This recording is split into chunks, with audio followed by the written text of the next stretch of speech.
વખત ઉઠ્યા સવાલો। ભાવનગરના તળાજા તાલુકામાં કાયદો અને વ્યવસ્થાની સ્થિતિ એટલી હદે કથળી રહી છે કે દીકરીઓ પણ સલામત જોવા મળતી નથી। સામાન્ય બાબતે બોલાચાલી થતા નશાની હાલતમાં ત્રણે સમૂહે પરીક્ષાની તૈયારી કરતી દીકરીની છેડતી કરી હતી। તળાજા તાલુકામાં બનેલી એક ભયાનક ઘટના બાદ ભાવનગર જિલ્લામાં દીકરીઓની સલામતી ફરી એકવાર તપાસના ઘેરામાં આવી ગઈ છે। શેત્રુંજી પુલ પાસે 3 નશામાં ધૂત શખ્સોએ પરીક્ષા આપતી એક યુવતી અને તેના ભાઈ પર હુમલો કર્યો હતો। કાર ચલાવતા ગુનેગારોએ ભાઈ બહેનના 2 વ્હીલરને રોકીને તેમના પર હુમલો કર્યો હતો। આ ઘટનાએ પ્રદેશમાં કથળતી કાયદો અને વ્યવસ્થાની પરિસ્થિતિ અંગે ગંભીર ચિંતા વ્યક્ત કરી છે। અસામાજિક તત્વો પરિણામના ડર વિના આવા જઘન્ય ગુનાઓ કરવા માટે હિંમત અનુભવે છે તે હકીકત ચિંતાજનક છે।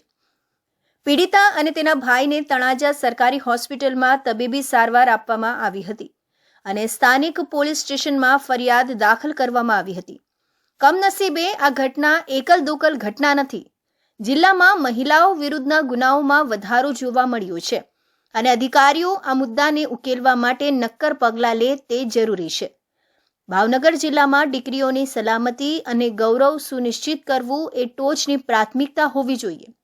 માહિતી ટ્રસ્ટ જેવી સંસ્થાઓ ભાવનગર જિલ્લામાં બાળકોના અધિકારોનું રક્ષણ કરવા માટે કામ કરી રહી છે। તેમની પહેલ શિક્ષણ, બાળ સુરક્ષા અને સમુદાય સશક્તિકરણ પર ધ્યાન કેન્દ્રિત કરે છે।